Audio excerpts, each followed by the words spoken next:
आरजू की सरकारी जॉब लगी तो 15 साल बाद उसका शौहर उसे लेने आ गया। मुझे आपसे तलाक चाहिए, मुझे आपके साथ नहीं रहना। आज मेरी नौकरी लगी तो आपको अपनी बीवी याद आ गई। हमारे खानदान में कोई तलाक नहीं देता, हम गैरतमंद लोग हैं। मैंने तुमसे तुम्हारी मर्जी नहीं पूछी, बस तुम मेरे साथ चलो। आरजू ने एक जोरदार थप्पड़ जुनैद के मुंह पर मारा और कहा, आज आपको अपनी गैरत याद आ रही है? तब आप कहाँ थे जब दिन रात मुझ पर जुल्म होता रहा? मैं कई कई दिन भूखी रहती, अपनी इज्जत बचाने के लिए सारी सारी रात जागती रहती। वो रोते हुए चीख रही थी और जुनैद का सर शर्म से झुक गया था, क्योंकि तब उसने वो किचन में खड़ी बर्तन धो रही थी। तभी उसे अपने पीछे किसी की आहट सुनाई दी। उसने पीछे मुड़कर देखा तो कोई भी नहीं था। वो दोबारा से अपने काम में मगन हो गई। उसे जल्द से जल्द बर्तनों का ढेर धोकर अपने कमरे में जाकर पढ़ाई करनी थी। कल सुबह उसका एक बहुत अहम पेपर था, लेकिन मुमानी जान ने जानबूझकर उसे कामों में उलझा दिया था। वो हरगिज नहीं चाहती थी कि वो पास हो जाए और लोग उसकी तारीफ करें। उनकी अपनी बेटी तो हर एग्जाम में फेल होती थी, इसलिए वो उसे आगे बढ़ते हरगिज नहीं देख सकती थी। जल्दी जल्दी बर्तन धोकर अपने दुपट्टे के पल्लू से हाथ पोंछकर लाइट ऑफ करके वो किचन से बाहर निकली। राहदारी अबूर करके अभी वो आखिरी कमरे के करीब पहुंची ही थी कि उसी वक्त दोबारा से उसे किसी की आहट सुनाई दी। उसके कदम वहीं रुक गए। एहतियात से गर्दन मोड़कर उसने खाली पड़ी राहदारी पर एक नजर डाली, लेकिन वहां कुछ नहीं था। शायद ये मेरा वहम हो, मैं कुछ ज्यादा ही सोचने लग गई हूँ। अपना सर झटकती वो उस कमरे में चली गई। वो छोटा सा कमरा उसका मस्कन था, जहाँ सांस लेने की भी ठीक से कोई जगह नहीं थी, बल्कि यहाँ उसकी मुमानी ने काट कबाड़ रखा हुआ था। एक कोने में छोटा सा गद्दा भी था, जहाँ वो सोती थी और साइड पर अपने सामान वगैरह को रख देती थी। उसका सामान भी थोड़ा सा ही था। एक छोटा सा संदूक था जिसमें वो अपने कपड़े और जरूरत की चीजें रखती थी, और वहीं अपना कॉलेज का बैग भी एक तरफ रख देती थी। कमरे में हब्स फैला हुआ था। पंखे नाम की कोई चीज उस कमरे में नहीं थी। वैसे भी सर्दियों का मौसम था, लेकिन गर्मियों में रहना तो आजाब हो जाता था। सर्द आह भर कर वो अपने बिस्तर की तरफ बढ़ी, बैग खोलकर किताबें निकाली और अपनी पढ़ाई में जुट गई। कल सुबह का पेपर काफी मुश्किल था और अभी उसे पूरी रात बैठकर तैयारी करनी थी। तकरीबन आधा घंटा हुआ था उसे पढ़ाई करते हुए। उसी वक्त दरवाजे पर दस्तक सुनाई दी। अब कौन आ गया इस वक्त? खामखा में मुझे परेशान करने, सुकून से बैठकर पढ़ाई भी नहीं करने देंगे ये लोग। बड़बड़ाते वो उठी और दरवाजा खोला तो सामने खड़े नमीर को देखकर उसकी सांस उखड़ सी गई। आप यहाँ क्या कर रहे हैं? उसने डरते डरते इधर उधर देखा। वो जानती थी रात के इस पहर नमीर के आने का क्या मतलब है। पिछले कई सालों से वो उस शख्स की हर बदतमीजी बर्दाश्त कर रही थी। देखें, इस वक्त आप यहाँ पर मत रुके, यहाँ से चले जाएं। जो भी काम है वो आप जाकर मुमानी से कहें। ये कहते साथ उसने दरवाजा बंद करना चाहा, लेकिन नमीर ने बीच में पांव अड़ा दिया। देखे नमीर भाई, इस तरह से मत करें। वो रूहान से अंदाज में उससे मुखातिब हुई तो नमीर ने नशे में डूबी निगाहें उठाकर उसके चेहरे की तरफ देखा। क्या करूं, जब तक तुम्हें देखता नहीं सुकून नहीं मिलता।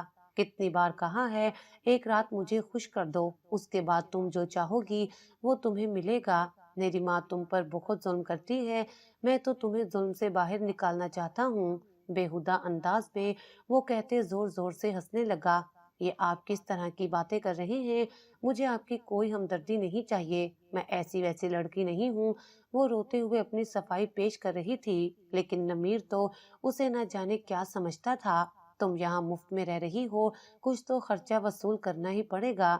चलो यहाँ रहने का किराया दो, पैसे तो तुम्हारे पास है नहीं, इसलिए मेरी ख्वाहिश पूरी करो। ये कहते उसने आरजू का हाथ जोर से पकड़ लिया। आरजू को समझ नहीं आई कि वो खुद को कैसे उसके जुंगल से निकाले, इसलिए उसने अपने नाखून उसके हाथ पर जोर से दबोचे। ये अचानक हमला था, नमीर संभल नहीं पाया और बस यही चंद लम्हे उसके लिए काफी थे। उसने झट से दरवाजा बंद किया और अंदर से कुंडी लगा ली। दिल उसका बहुत ही तेजी से धड़क रहा था। रोते हुए वो अपने बिस्तर पर आकर बैठ गई। या अल्लाह, मेरे पास कोई भी ऐसा नहीं जो मेरी इज्जत की हिफाजत के बारे में सोचे। मैं सिर्फ तुझसे ही मदद मांग सकती हूँ, प्लीज मेरी मदद कर। रोते हुए वो अल्लाह को मुसलसल पुकारे जा रही थी। फिर उसने हिम्मत की और अपना ध्यान पढ़ाई पर लगा दिया। अगली सुबह उसकी आंख वक्त से पहले खुल गई। वो जानती थी अगर उसने सारे काम मुकम्मल ना किए तो पेपर के लिए उसे देर हो जाएगी। मुमानी उसकी जान नहीं छोड़ेंगी।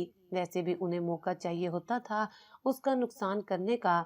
इसलिए सबसे पहले उठकर उसने अपना रात का सबक रिवाइज किया, नमाज पढ़ी और फौरन से किचन में चली आई। जल्दी जल्दी सबके लिए नाश्ता वगैरह बनाकर कॉलेज जाने के लिए तैयार हुई। उसी वक्त मुमानी आंखें मसलते अपने कमरे से बाहर निकली। ए लड़की, काम मुकम्मल किया या ऐसे ही आवारागर्दी करने जा रही है? वो ऐसे ही मुखातिब होती थी। मुमानी, मैंने सबके लिए नाश्ता बनाकर रख दिया है और सफाई भी कर दी है। उसने सर झुकाए हमेशा की तरह ताबेदारी से जवाब दिया तो वो मुंह बनाती वहां से निकल गई। अब और कोई काम तो था नहीं जो सुबह सुबह उसे देती, और उस वक्त उनके शोहर भी घर पर होते थे। मामू वैसे तो उसका बिल्कुल भी ध्यान नहीं रखते थे, लेकिन अगर कभी मुमानी को उस पर जुल्म करते देखते तो टोक दिया करते थे। इसलिए मुमानी अपने शोहर के सामने अच्छा बनने का नाटक करने के लिए खामोश रहती। लड़की, मैं तुम्हारे मामू के कहने पर तुम्हें कॉलेज जाने दे रही हूँ, लेकिन वापस जल्दी आकर घर के काम काज करना। अगर तुमने वहीं रुकने की सोची तो मैं वहीं आकर तुम्हारी चुटिया पकड़कर तुम्हें घर वापस लाऊंगी। हमेशा की तरह उसे धमकाते वो वापस अपने कमरे में सोने के लिए चली गई। सुबह सुबह उठकर उसकी खूब बेइज्जती करती और ताने मारकर वापस मुंह सर लपेट कर सो जाती। यही उनका रोज का मामूल था। वो जल्दी जल्दी घर से बाहर निकली। अभी बस स्टॉप तक पहुंची थी कि उसी वक्त बाइक पर सवार नमीर वहां पर आ गया। अरे बीबी, यहाँ पर अकेले खड़ी क्या कर रही हो? जब मुझ जैसा हैंडसम लड़का तुम्हारी खिदमत को मौजूद है तो क्यों धूप में खड़े होकर अपना रंग जलाती हो? उसने इंतहाई बेहुदा अंदाज में उसे मुखातिब करते कहा। उसके इस अंदाज को देखकर आसपास खड़े लोग अजीब सी नजरों से आरजू को देखने लगे। आरजू को बहुत ही बुरा महसूस हो रहा था, लेकिन उसने नमीर को मुकम्मल तौर पर नजरअंदाज कर दिया। वो जानती थी कि अगर उसने अपना मुंह खोला तो नमीर मजीद उल्टी सीधी बातें करेगा और उसकी इज्जत मट्टी में मिला देगा, और यहाँ खड़े लोग तरह तरह की बातें बनाएंगे। इसलिए वो खामोश रही। जब उसकी बस आई तो वो बस पर चढ़ गई। हालांकि नमीर पीछे से उसे आवाजें लगा रहा था। वहाँ खड़े लोग तमाशा देख रहे थे। उनमें से किसी एक ने भी नमीर को रोकने की कोशिश नहीं की कि एक लड़की को यूं परेशान नहीं करो, बल्कि लोग तो उल्टा लड़कियों को ही इल्जाम देने लग जाते हैं। यार, तुम्हारी पेपर की तैयारी कैसी है? मुझे पता है तुम्हारी मुमानी ने तुम्हें कुछ भी पढ़ने नहीं दिया होगा, लेकिन परेशान नहीं हो। तुम तो एक बहुत ही ज़हीन लड़की हो, अच्छा पेपर कर ही लोगी। जैसे ही वो कॉलेज के अंदर दाखिल हुई, सुबह से उसका टकराव हुआ। वो उसकी अच्छी दोस्त थी और उसके घरेलू हालात के बारे में सब कुछ जानती थी। हाँ यार, मुमानी ने मुझे पढ़ने तो बिल्कुल भी नहीं दिया। ऊपर से उनके बेटे नमीर ने मेरी जिंदगी तबाह बर्बाद करके रख दी है। समझ नहीं आता उससे अपनी इज्जत कैसे महफूज करूं। बेचारगी से उसने सबको मुखातिब करते कहा, क्या आज फिर से वो तुम्हारे पीछे आया था? ना सिर्फ मेरे पीछे आया, बल्कि रात को मेरे कमरे में भी आ गया था। बड़ी मुश्किल से मैंने खुद को बचाया।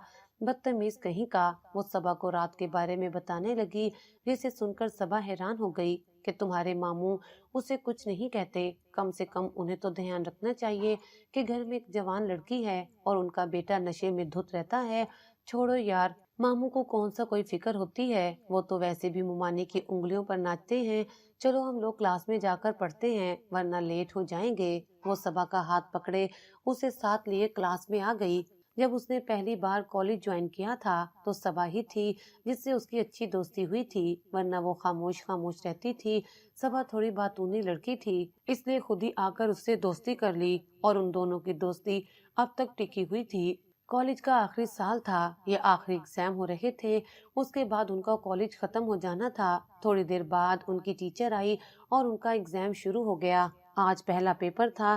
पेपर देखकर वो बाहर आई तो सबा उसका इंतजार कर रही थी। वो गुजारे लायक पेपर करती थी जिससे सिर्फ पास हो जाए, इसलिए जल्दी से बाहर आ जाती थी। चलो आओ कैंटीन में बैठकर कुछ खाते हैं। सबा जो उसके इंतजार में बैठी थी उसे देखते ही फौरन से खड़ी हुई। नहीं यार, मुमानी ने कहा था जल्दी घर आना, वरना वो यहीं आ जाएंगी। तुम जानती हो अगर वो यहीं आई तो सबके सामने मेरी कितनी बेइज्जती होगी। उसने इधर उधर देखते कहा कि कहीं सच में वो पहुंच तो नहीं गई। यार तुम अपनी मुमानी से इतना क्यों डरती हो? थोड़ा अरसा अपनी जिंदगी को एंजॉय करो। चलो आओ हम लोग कैंटीन में जाकर बैठते हैं। वो जबरदस्ती उसे साथ लिए कैंटीन चली आई। वो सबा को रोकना चाहती थी लेकिन फिर उसका इसरार देखकर मान गई। सबा ने चिप्स वगैरह ऑर्डर किए।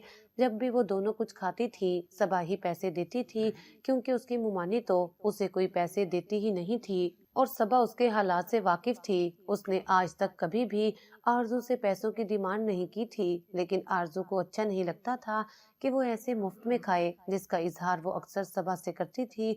लेकिन सबा उसे डांट देती, तुम मेरी दोस्त हो, कोई गैर नहीं, आइंदा इस तरह की बात मत करना और मैं तुम्हारे हालात से अच्छे से वाकिफ हूँ। मेरे लिए हम दोनों की दोस्ती सबसे अहम है। ये कहकर वो उसे खामोश करवा लेती।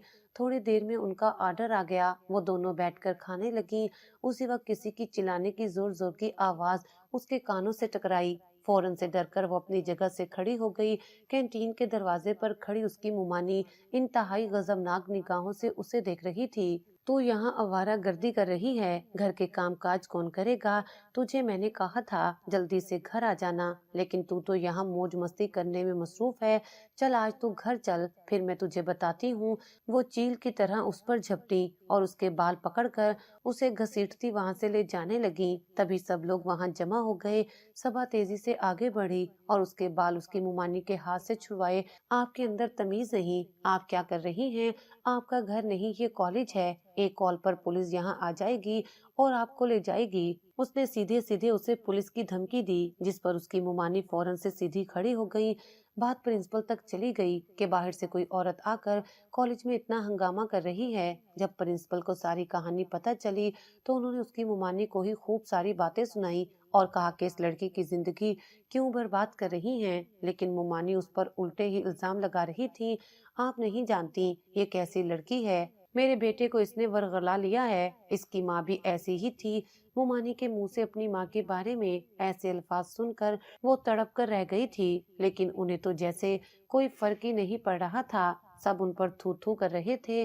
फिर वो उसे साथ लिए घर आई। आरजू जानती थी कि आज उसकी खैर नहीं। जैसे ही वो उसे लिए घर में दाखिल हुई, सीधा किचन में फेंका। उसी वक्त उसकी कजन भी अंदर से निकलकर बाहर आई। उसे उस हालत में देखकर जोर जोर से हंसने लगी और बैठकर तमाशा देखने लगी। उसकी मुमानी वाइपर से उसे जोर जोर से मारने लगी। वो रोते हुए उनकी मिन्नतें कर रही थी, लेकिन वो उसकी कोई बात सुनने को तैयार नहीं थी। जब मार मार कर थक गई तो खुद ही चुपचाप बैठ गई। चल घर की सफाई कर। उनके हुक्म पर वो जख्मों से चूर जिस्म उठाती बामुश्किल किचन की तरफ बढ़ी और सारे काम काज निपटाने लगी। सुबह वो सारे काम करके गई थी, लेकिन अभी बर्तनों का ढेर लगा हुआ था। रोते हुए वो सारे बर्तन धो रही थी।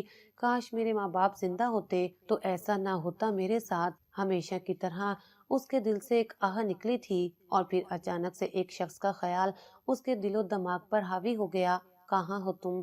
आखिर कहने को तुम मेरे सबसे करीबी हो, लेकिन जब भी मुझे तुम्हारी जरूरत होती है तुम नहीं होते। इतने सालों में एक बार भी मुड़कर तुमने मेरे बारे में नहीं पूछा, न मेरी परवाह की। तुम जानते भी हो मैं किस हाल में हूँ। क्या तुम्हें ये रिश्ता याद है जो हमारे बीच था? वो दिल ही दिल में उससे मुखातिब होते सवालात कर रही थी। हर दिन उसका इंतजार करती, शायद वो इस जुल्म और इस कैद से निकालने के लिए आ जाए, लेकिन आज तक वो कभी नहीं आया था। जैसे वो इस रिश्ते को भूल ही गया था। जुनैद के बारे में सोचते हुए वो बर्तन धोने लगी। अक्सर वो सोचती थी कि वो उन लोगों से कांटेक्ट करे, लेकिन राब्ते का कोई जरिया नहीं था। मुमानी उस पर खास नजर रखती थी कि कहीं वो अपने खानदान वालों से राब्ता ना करे और उनके पोल ना खुल जाएं। उसके माँ बाप की वफात के बाद उसके मामू और मुमानी ने अपनी सरपरस्ती में लिया ही इसलिए था कि उसके बाप के घर को अपने नाम करवाया जा सके। जायदाद का लालच हमेशा लोगों को सके रिश्तों के खिलाफ कर देता है। उस वक्त तो उसकी मुमानी ने बहुत ही अच्छा बनकर उसकी जिम्मेदारी अपने सर ली थी और खानदान वालों के सामने अपनी नाक ऊंची कर ली, लेकिन हकीकत में उनके क्या मंसूबे थे वो कोई भी नहीं जानता था। थोड़े ही दिन में उसे अंदाजा हो गया था कि वो एक घर में नहीं बल्कि कैद खाने में रह रही है। बहुत छोटी सी उम्र में ही मुमानी ने उस पर जुल्म के पहाड़ तोड़ना शुरू कर दिए थे। اس کی کزن उसकी बहुत बड़ी दुश्मन बन चुकी थी। मुमानी की इकलौती और लाडली बेटी इरम हद से ज्यादा बिगड़ी हुई थी और दूसरी तरफ उनका बेटा नमीर जो आरजू से 3 साल बड़ा था लेकिन हद से ज्यादा निकम्मा और आवारा था। जब आरजू जवानी की सरहदों पर पहुंची तो नमीर ने उसे खास निगाह से देखना शुरू कर दिया। उसके बारे में अच्छे ख्यालात नहीं रखता था, गलत महफिलों में उठता बैठता था, इसलिए उसे लेकर उसके दिमाग में गलत गलत ख्याल आते थे। आरजू ने अपने आप को उससे बचाने की बहुत कोशिशें की लेकिन उसकी कोई कोशिश कामयाब नहीं होती थी। वो दरिंदा किसी न किसी तरह से उसके सामने आ ही जाता था और अपनी बेहूदगी का मुजाहरा भी करता था।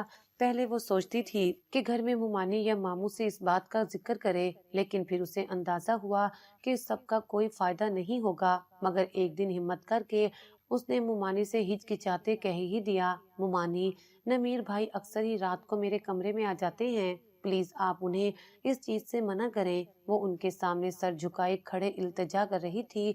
मुमानी का गुस्सा उसकी चाट सुनकर आसमान को छूने लगा। उन्होंने पास बड़ा गुलदान उठाकर उसके सर पर दे मारा। तुम्हारे अंदर इतनी हिम्मत कैसे हुई मेरे मासूम बच्चे पर इल्जाम लगाने की? ये देखो बदकिरदार तो तुम हो। हाँ जरूर तुमने ही खुद ही उसे अपने जाल में फंसाने की कोशिश की होगी। उन्होंने सिरे से ही उसकी बात को नजरअंदाज कर दिया। वो हक्का बक्का उनका मुंह देखती रह गई।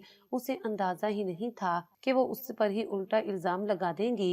वो चुपचाप वहां से वापस अपने कमरे में आकर बैठ गई। वो चाहे कुछ भी कर लेती लेकिन यहाँ कोई भी उसकी बात का यकीन नहीं करता, उल्टा उसके किरदार पर बातें की जाती। उस दिन के बाद से उसकी मुमानी ने उस पर मजीद सख्ती करना शुरू कर दी। जब वो कॉलेज में पहुंची तो उनकी पूरी कोशिश थी कि वो उसे पढ़ने ना दे, लेकिन न जाने क्या सोचकर मामू ने उसे कॉलेज में दाखिले की इजाजत दे दी। शायद वो खानदान भर के सामने अपना सर ऊंचा रखना चाहते थे, वरना लोग तरह तरह की बातें करना शुरू हो गए थे कि बच्चे की जायदाद के लिए ही उन लोगों ने उसे अपनी सरपरस्ती में लिया है। और ये तो सच था, लेकिन मुमानी और मामू से ये सच बिल्कुल भी बर्दाश्त नहीं होता था। मुमानी तो उसे नौकरानी बनाकर ही रखती थी। नमीर ने भी उसका पीछा ना छोड़ा। वो पूरी पूरी रात डर के मारे सो नहीं पाती थी, सिर्फ और सिर्फ अपनी हिफाजत के लिए, ताकि उसकी इज्जत पर कोई किसी भी तरह से हाथ ना डाल सके। बार बार रातों को उठकर वो दरवाजे को देखती, अंदर से बंद है या खुला है। फिर तसल्ली करने के बाद ही वो वापस अपने बिस्तर पर जाकर लेटती। रोज यही सब होता था। उसकी नींद भी पूरी नहीं होती थी। खौफ उसके दिल में घर कर गया था। और आज जो मुमानी ने कॉलेज में तमाशा किया था, उसके बाद वो कॉलेज में किसी के सामने सर उठाने के काबिल नहीं रही थी। अगले दिन जब वो पेपर देने गई तो सब उसकी तरफ देखकर जोर जोर से हंस रहे थे और कोई अफसोस कर रहा था। सबा उसके पास आई, उसके चेहरे पर जख्मों के निशानात देखकर अफसुर्दा होने लगी। सॉरी यार, मुझे नहीं पता था कि वो वाकई में यहाँ आ जाएंगी। मैंने ही जिद की थी और तुम्हें कैंटीन ले गई थी, मेरी वजह से ये सब हुआ। वो रोते हुए उससे माफी मांग रही थी, जिस पर आरजू ने उसे कहा, ऐसा कुछ नहीं है, तुम्हारी कोई गलती नहीं, उन्हें बस मौका चाहिए था मुझे बेइज्जत करने का, और फिर ये मौका उन्हें मिल गया। मेरी जिंदगी कभी नहीं बदल सकती, अफसुर्दगी से कहती, सर घुटनों पर टिका गई। जुनैद ने तुमसे राब्ता नहीं किया? उसने डरते डरते उससे सवाल किया। तुम जानती हो सबा, इतने सालों में एक बार भी उन लोगों ने मुड़कर मेरे बारे में नहीं पूछा। यूं लगता है जैसे ये रिश्ता जुनैद के लिए बोझ है। शायद उसे तो ये रिश्ता याद भी ना हो। मैं ही ऐसे आस लगाकर बैठी हूँ। अब मुझे समझ आ गई है कि अगर मुझे अपनी जिंदगी बदलनी है तो अपने बलबूते पर बदलनी होगी, वरना सारी जिंदगी मैं दूसरों से दबती रह जाऊंगी। आज वो कुछ अलग अलग लग रही थी। सबा को महसूस हुआ वो अपने बारे में सोचने लग गई थी, और ये अच्छी बात थी। वो हर हाल में अपनी दोस्त का साथ देने को तैयार थी। अगर उसका बस चलता तो वो उसके सारे दुखों को उससे दूर कर लेती और सारी खुशियां उसकी झोली में डाल देती। लेकिन ऐसा वो सिर्फ सोच ही सकती थी, कर नहीं सकती थी, क्योंकि उसके घर के हालात ही ऐसे थे। वो बस उसके लिए दुआ करती थी और कोशिश करती थी कॉलेज में जितना वक्त उसके साथ रहे उसे अफसुर्दा ना होने दे। लेकिन अब जो कुछ कॉलेज में हुआ था, यहाँ पर उसका रहना बहुत मुश्किल हो गया था। शुक्र की बात तो ये थी कि यह आखिरी साल था, पेपर भी खत्म होने वाले थे। उसके बाद दोबारा कॉलेज में आकर ये सब ना सहना पड़ता। लेकिन एक बात की फिक्र सबा को बार बार हो रही थी, जब कॉलेज खत्म हो जाएगा तो इससे राब्ता कैसे करेगी। وہ جانتی تھی اس کی ممانی کو اس کا گھر آنا پسند نہیں ہے، نہ وہ اسے صبا کے گھر بھیجیں گی۔ جیسے ہی ان کے امتحانات ختم ہوئے، اس کی ممانی نے اسے مزید گھر کے کاموں میں الجھا دیا۔ بہت مزے کر لیے تو نے، اب گھر کے کام کاج کر۔ خبردار، جو تو نے کام سے دل چرایا، اب تو پڑھائی کا بہانہ بھی نہیں ہے تیرے پاس۔ بول تو وہ ایسے رہی تھی جیسے پڑھنے کے لیے اسے ٹائم دے دیتی تھی۔ وہ تو اپنی راتوں کی نیند قربان کر کے پڑھائی کرتی تھی۔ جب اس کا رزلٹ آیا تو اس نے فرسٹ ڈویژن سے امتحان پاس کیا۔ وہ بہت زیادہ خوش تھی، لیکن اس گھر میں کسی کو کوئی خوشی نہیں تھی۔ اب وہ آگے یونیورسٹی جانا چاہتی تھی، لیکن جیسے ہی یہ بات ماموں اور ممانی کے کانوں تک پہنچی، انہوں نے ایک ہنگامہ کھڑا کر دیا۔ کالج تک پڑھا دیا، وہ کافی ہے، آگے پڑھنے کی کوئی ضرورت نہیں۔ کالج تو مفت میں پڑھتی تھی، لیکن یونیورسٹی میں فیس ہوگی۔ سرکاری یونیورسٹی میں بھی اچھی خاصی فیس ہوتی ہے۔ انہوں نے صاف صاف منع کر دیا۔ حالانکہ اس کے ابا کی زمینوں سے اچھے پیسے آتے تھے اور وہ پیسے اس کے اوپر بالکل بھی نہیں لگتے تھے۔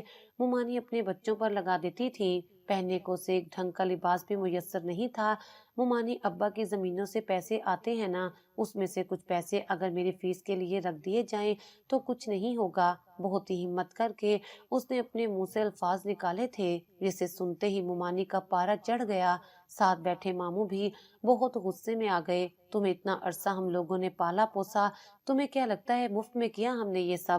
ہم نے تمہیں یہاں رکھا، ہم نے سب کچھ دیا، تم اس گھر میں رہتی ہو تو کھانے کو بھی ملتا ہے اور پہننے کو بھی۔ وہ سب پیسے آسمان سے نہیں گرتے۔ بے شرم ہو، ہمارا احسان ماننے کی بجائے ہمیں یہ یاد دلا رہی ہے کہ تمہارے ابا کی زمینیں ہیں۔ ارے ہم نے لالچ میں تھوڑی تمہیں یہاں رکھا، ہم نے سوچا یتیم ہے تو اسے رکھ لیتے ہیں۔ دونوں نے ایک بار پھر سے ڈرامہ شروع کر دیا، لیکن وہ ہر حال میں آگے بڑھنا چاہتی تھی، اس لیے ان کے ہر ڈرامے کو نظر انداز کیا اور کہا مجھے نہیں پتا، میں آگے پڑھنا چاہتی ہوں، کچھ بھی ہو جائے، ورنہ میں اپنے چچا اور تایا سے کانٹیکٹ کروں گی۔ یہ سنتے ہی وہ دونوں خاموش ہو گئے۔ وہ جانتے تھے کہ اگر اس نے ایسا کر لیا تو ان کے ہاتھ سے یہ جائیداد نکل جائے گی۔ اتنا عرصہ انہوں نے پوری کوشش کی کہ وہ اپنے ددیال سے کانٹیکٹ نہ کر سکے۔ اب اگر وہ ایسا کر بیٹھی تو سارا بنا بنایا کھیل ان کا مٹی میں مل جانا تھا۔ اسی وقت اس کی ممانی نے فوراً سے اپنی ٹون بدلی اور کہا بیٹی، ہم تمہاری بھلائی کے لیے کہہ رہے تھے، اتنا پڑھ پڑھ کے تمہارا دماغ خراب نہ ہو جائے۔ چلو ٹھیک ہے، جیسا تم چاہو، ہم ایڈمیشن کروا دیں گے۔ ان کی یوں کایا پلٹنے پر وہ مسکرا دی اور پھر اس کا یونیورسٹی میں ایڈمیشن ہو گیا۔ یونیورسٹی میں پڑھتے ہوئے بھی اسے نمیر سے خود کو بچانے کے لیے بہت سی تکلیفیں برداشت کرنی پڑی۔ کئی سال اس نے اپنی عزت بچانے کے لیے خود کو تکلیف میں ڈالے رکھا۔ ہر دن وہ جنید کا انتظار کرتی اور جب وہ پڑھ لکھ کر ایک کامیاب عورت بن گئی اور ایک اچھی جگہ نوکری کرنا شروع کی تو ممانی کا منہ بند ہو گیا۔ وہ جو اس پر پہلے ظلم کرتی تھی اب بالکل خاموش ہو گئی تھی، کیونکہ اب وہ اپنے پاؤں پر کھڑی ہو چکی تھی، کسی طرح کا ظلم برداشت نہیں کر سکتی تھی۔ لیکن نمیر نے اپنی حرکتیں اب بھی بند نہیں کی تھی، وہ کسی نہ کسی طرح اس کی عزت خراب کرنا ہی چاہتا تھا۔ ایک دن اس نے سارے محلے والوں کے سامنے آدھی رات کو چلا چلا کر اس پر الزام لگایا کہ رات کے وقت مجھے اپنے کمرے میں بلا رہی تھی۔ سارے محلے والے یہ سن کر آرزو پر تھو تھو کرنے لگے کہ شکل سے تو بہت معصوم لگتی ہے اور حرکتیں ایسے کرتی ہے۔ ممانی نے بھی اس کے خلاف بہت سی باتیں کی، کہنے لگی ہم نے تو یتیم سمجھ کر رکھا تھا، یہ تو ہمارے بیٹے پر ڈورے ڈال رہی ہے، اتنے عرصے سے اس کی عزت ہم نے سنبھال کر رکھی تھی، لیکن آج تو اس نے حد ہی کر دی۔ یہ سن کر وہ سخت پریشان ہو گئی۔ وہ ہر ایک کو اپنی صفائی پیش نہیں کر سکتی تھی۔ وہ جانتی تھی ایک بار اس کے کردار پر دھبا لگ گیا ہے تو اب وہ شاید زندگی بھر نہیں دھلے گا۔ وہ بالکل خاموش ہو کر ایک طرف بیٹھ گئی، لوگوں کے سوالات کے جوابات بھی نہیں دیے، کیونکہ لوگوں نے اپنے جوابات خود ہی اخذ کر لیے تھے۔ وہ رات اس پر بہت ہی بھاری گزری تھی۔ وہ جو سمجھ رہی تھی اب سب کچھ ٹھیک ہونے لگا ہے، لیکن نمیر کی اس حرکت نے سب برباد کر دیا تھا۔ ممانی جانتی تھی کہ حقیقت کیا ہے اور ان کا بیٹا کیسا ہے، لیکن اس کے باوجود وہ اپنی جیت کی خوشیاں منا رہی تھی۔ اسے ذلیل ہوتا دیکھ کر انہیں ایک انجانی سی خوشی محسوس ہوتی تھی۔ اگلے دن جب وہ جاب کے لیے گھر سے نکلنے لگی تو اپنی چادر اوڑھ رہی تھی، تبھی ممانی نے پیچھے سے آواز دے کر کہا، یہ چادر اوڑھنے کا ناٹک ہمارے سامنے مت کرو، سارے محلے والے تمہاری حقیقت سے واقف ہو چکے ہیں۔ اتنی بڑی چادر اوڑھ کر گھر سے ایسے نکلتی ہو جیسے بڑی پاک باز ہو، لیکن رات کو کیا حرکتیں کرتی ہو یہ سب نے دیکھ لیا۔ اس کا دل کیا مڑ کر مومانی کو ایک کرارا قسم کا جواب دے، لیکن پھر کچھ سوچ کر خاموش ہو گئی۔ اس سب کا کوئی فائدہ نہیں تھا، انہوں نے اپنی بد زبانی نہیں چھوڑنی تھی۔ وہ ہر گزرتے دن کے ساتھ اسے اور بے عزت کرتی جا رہی تھی، نہ جانے اس کے نام کے ساتھ کسے کسے جوڑ رہی تھی۔ اور پھر ایک دن وہ ہو گیا جو اس نے سوچا بھی نہیں تھا۔ دوپہر کے وقت وہ کمرے میں بیٹھی اپنی کچھ فائلیں دیکھ رہی تھی۔ آج اتوار کا دن تھا اور وہ گھر پر تھی۔ اسی وقت باہر کے دروازے پر زور زور سے دستک ہوئی۔ وہ جانتی تھی کہ اسے ہی دروازہ کھولنا ہے، کیونکہ گھر میں کوئی بھی اپنی جگہ سے نہیں ہلتا تھا۔ وہ دوپٹہ سر پر لیتی دروازے پر آئی اور احتیاط سے پوچھا، کون؟ باہر سے ایک انجان مردانہ آواز ابھری، دروازہ کھولو، میں کسی کام سے آیا ہوں۔ اسے سمجھ نہیں آئی کہ ایک مرد اس کے دروازے پر کیا کر رہا ہے۔ اس نے دروازہ نہیں کھولا، لیکن دوبارہ جب دستک ہوئی تو وہ بے اختیار پوچھ بیٹھی، کون ہیں آپ؟ جنید شاہ ہوں، دروازہ کھولو۔ یہ نام سن کر وہ سن ہو کر رہ گئی۔ اسی وقت مومانی اندر سے آنکھیں مسلتے اٹھ کر باہر آئیں۔ کیا ہے؟ کون ہے دروازے پر؟ دروازہ کھول دینا، کیوں میری نیند خراب کروا رہی ہے؟ اسے یوں بت بنی کھڑا دیکھ کر وہ تیزی سے آگے بڑھی اور دروازہ کھولا۔ سامنے کھڑے نوجوان کو دیکھ کر وہ حیران رہ گئیں۔ انہوں نے سوچا بھی نہیں تھا کہ جنید شاہ ایک دن یوں سامنے آ کر کھڑا ہو جائے گا۔ ظاہر سی بات ہے، مومانی تو خاندان والوں سے ملتی جلتی تھی، اس لیے جنید کو پہچانتی تھی۔ انہوں نے ایک نظر اس کی طرف دیکھا، ارے یوں بت بن کر کیوں کھڑی ہے؟ یہ جنید ہے، پہچانا نہیں اسے؟ بیٹا اندر آ جاؤ، اسے کہتے انہوں نے دروازہ کھولا۔ جنید شاہ ایک نظر آرزو پر ڈالتے اندر چلا آیا۔ مومانی اس کے سامنے میٹھا بن رہی تھی، کیونکہ وہ ایک امیر زادہ تھا، امیر گھرانے سے تعلق رکھتا تھا، تو مومانی تو ہر پیسے والے کے سامنے بچھی جاتی تھی۔ وہ بھی سکتے سے باہر آئی اور کچن میں جا کر جوس گلاس میں انڈیلنے لگی۔ تھوڑی دیر بعد مومانی کچن میں آئی۔ جنید تم سے بات کرنے آیا ہے، تمہارے کمرے میں انتظار کر رہا ہے، جا کر بات کر لو۔ یہ کہہ کر وہ واپس چلی گئی۔ یہ وقت ان کے سونے کا ہوتا تھا، چاہے کچھ بھی ہو جائے وہ اپنی نیند خراب نہیں کرتی تھی۔ وہ جوس ٹرے میں رکھ کر اپنے کمرے کی طرف چلی آئی، جہاں جنید بیٹھا عجیب سی نظروں سے کمرے کو دیکھ رہا تھا۔ یہاں تم رہتی ہو؟ اس نے اس کے ہاتھ سے ٹرے لیتے ایک طرف رکھتے کہا۔ جی میں یہی رہتی ہوں، آپ بتائیں کیوں آئے ہیں؟ اس کے اکھڑے اکھڑے سے لہجے پر جنید نے حیرت سے اس کی طرف دیکھا۔ کیا مطلب کیوں آیا ہوں؟ تمہیں لینے آیا ہوں، بیوی ہو تم میری، بھول گئی ہو بچپن کا وہ رشتہ؟ اس نے کہا تو اس کی بات پر آرزو نے ایک استازیہ نظر اس کی طرف ڈالی۔ اب آپ کو یاد آ گیا کہ میں آپ کی بیوی ہوں، اور یہ بھی یاد آ گیا کہ بچپن میں ہمارے بیچ کوئی رشتہ بنا تھا۔ کیا مطلب ہے؟ تم اس طرح سے بات کیوں کر رہی ہو؟ مجھے آپ کے ساتھ ہرگز نہیں جانا۔ اس نے منہ دوسری طرف موڑ کر اس سے کہا، مجھے آپ سے طلاق چاہیے۔ اس کی اگلی بات سنتے ہی جنید کا دماغ خراب ہو گیا۔ تم اچھے سے جانتی ہو ہمارے خاندان میں طلاق کا کوئی تصور نہیں، تمہیں میرے ساتھ چلنا ہی ہوگا۔ میں نہیں جاؤں گی آپ کے ساتھ۔ اس کی وہی ضد تھی، تم میں اتنی ہمت کہ تم میری بات سے انکار کرو، اور میں یہاں تمہاری مرضی پوچھنے نہیں آیا، صرف حکم سنا رہا ہوں، چلو میرے ساتھ۔ اس کا بازو پکڑ کر وہ اسے اٹھانے کی کوشش کرتے ہوئے بولا، لیکن اگلے ہی لمحے اس کی حیرت کی انتہا نہ رہی۔ آرزو تیزی سے اٹھی اور ایک زوردار تھپڑ اس کے منہ پر دے مارا۔ اسے کچھ سمجھ ہی نہیں آیا کہ نازک سی نظر آتی یہ لڑکی اتنی ہمت کیسے کر پائی کہ اسے تھپڑ دے مارا۔ جنید شاہ کو اس کی انا پر یہ تھپڑ تازیانہ بن کر لگا تھا۔ آج تک کسی میں ہمت نہیں ہوئی تھی جنید شاہ کے سامنے اونچی آواز میں بات کرے، اور یہ لڑکی جو اس کی بچپن کی منکوہا تھی اس پر ہاتھ اٹھا رہی تھی۔ ابھی آپ کی غیرت بہت جاگ رہی ہے۔ اس وقت کہاں تھی آپ کی یہ غیرت جب مجھے آپ کی ضرورت تھی؟ اتنے سالوں میں ایک بار بھی آپ نے مڑ کر میرے بارے میں سوال کیا یا پوچھا، میری پرواہ کی؟ اس وقت آپ کی غیرت کہاں چلی گئی تھی جب میں اس گھر میں پل پل تڑپتی رہی، اپنی عزت بچانے کو پوری پوری رات میں جاگتی رہتی؟ یہاں مجھ پر کتنا ظلم کیا جاتا رہا، ایک بار بھی آپ نے سوچا؟ ہر روز میں نے آپ کا انتظار کیا، ہر رات آپ کو بلاتی، لیکن آپ کہاں تھے؟ کہیں نہیں۔ اور اب اتنے سالوں بعد آپ آئے ہیں اور اس رشتے کا حق جتا رہے ہیں۔ اس کی آواز رند گئی تھی۔ جنید شاہ آنکھیں پھاڑے حیرت سے اس لڑکی کو دیکھ رہا تھا جو اس کے دل کے کونے میں بہت لمبے عرصے سے بسی ہوئی تھی، بلکہ اب تو اس کے پورے دل پر قبضہ کر چکی تھی۔ آرزو، اس نے کپ کپاتی آواز میں آرزو کو پکارا، نہیں لے میرا نام، آپ کو کوئی حق نہیں میرا نام لینے کا۔ آپ نے مجھے اکیلا کر دیا، آپ سب نے مجھے تنہا چھوڑ دیا تھا، اب کیوں آئے ہیں؟ جائیں یہاں سے۔ وہ دھکے دیتی اسے وہاں سے نکالنے لگی۔ وہ سنسا کھڑا ایک دم سے آگے بڑھا اور اسے اپنے سینے سے لگا لیا۔ پلیز مجھے معاف کر دو، میں نہیں جانتا تھا کہ تم کن حالات میں ہو، اتنا عرصہ میں یہاں پر تھا ہی نہیں، اگر کبھی کبھار آیا بھی تو تمہاری ممانی نے ہمیشہ سب اچھا ہے کہہ کر بات ختم کر دی۔ تم سے ملنے کی بہت کوشش کی لیکن وہ یہی کہتی کہ تم ملنا نہیں چاہتی ہو۔ مجھے لگا کہ تمہاری خواہش ہے، اس لیے میں نے اس بات کا احترام کیا، لیکن میں کیا جانتا تھا تمہارے ساتھ کیا ہو رہا ہے۔ میں بہت کم عمری میں ہی اپنے ماں باپ کے ساتھ باہر ملک چلا گیا تھا، پاپا نے وہیں بزنس سیٹ کیا تھا اور میری پڑھائی بھی نہیں ہوئی۔ یقین کرو ہر روز تمہارے بارے میں سوچتا تھا، کبھی اپنا دل کسی اور کی طرف مائل نہیں ہونے دیا کیونکہ خود کو تمہاری امانت سمجھا۔ مجھے معاف کر دو، اب سے کوئی دکھ تمہارے قریب نہیں آ سکے گا۔ وہ اسے خود سے لگائے تسلی دے رہا تھا، جس پر آرزو نے سر اٹھا کر اسے دیکھا۔ اب بھی اس کی آنکھوں میں خفگی تھی۔ کیا ہوا؟ اب تک ناراض ہو مجھ سے؟ جنید نے اس کی آنکھوں میں دیکھتے پیار سے کہا تو وہ ہاں میں سر ہلا گئی۔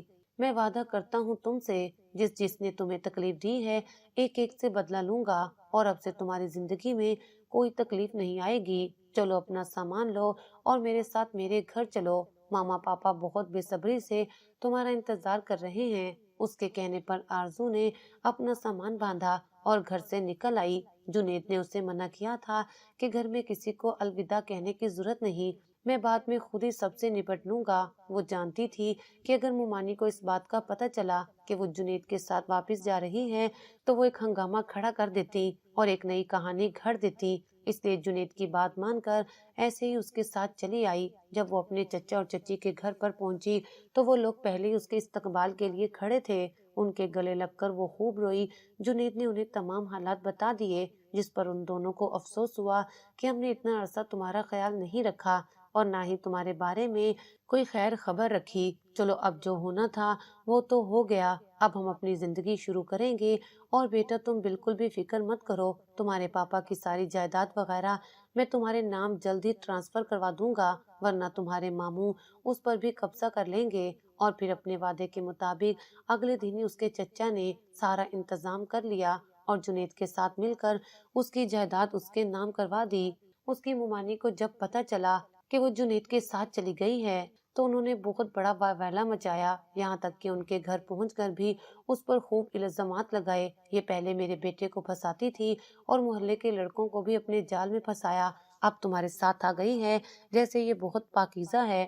یہ سن کر جنید کو بہت غصہ آیا۔ آپ کے اندر اتنی ہمت کیسے آ گئی کہ آپ میری بیوی کے بارے میں ایسی باتیں کریں؟ اپنی بیوی کو میں سب سے زیادہ اچھے سے جانتا ہوں، اس نے یہ کہہ کر ان کا منہ بند کروا دیا تھا۔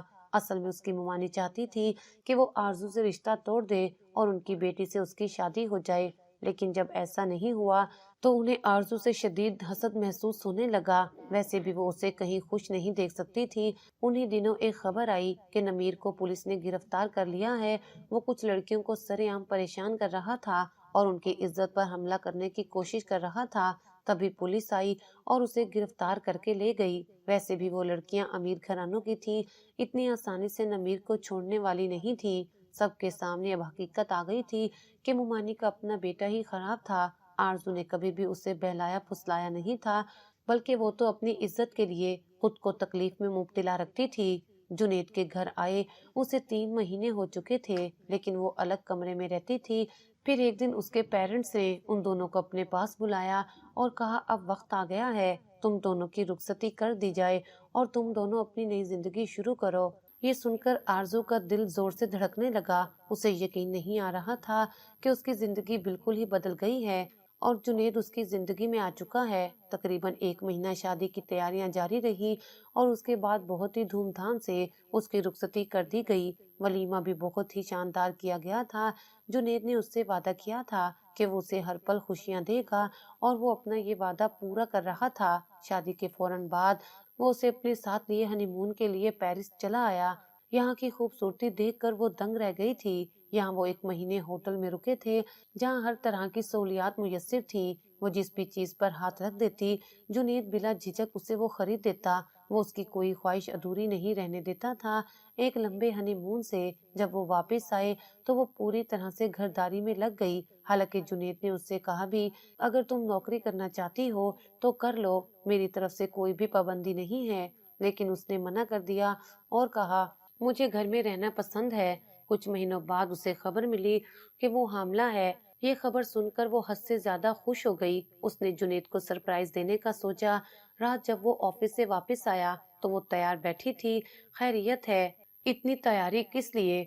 लगता है अपने शोहर नामदार की याद ज्यादा सता रही थी। उसने शरारती मुस्कुराहट चेहरे पर सजाई। उसके बालों की लिटों को उंगलियों में घुमाते कहा तो वो शर्म से सर झुका गई। आज उसके चेहरे के रंग ही बदले हुए थे। क्या बात है, आज मेरी बीवी इतनी खुश नजर आ रही है। जुनैद ने हल्के से झुकते उसके इयररिंग को छूते कहा। उसने शर्माते हुए अपनी टेस्ट की रिपोर्ट्स उसके सामने रख दी, जिन्हें पढ़कर वो खुशी से पागल हो गया।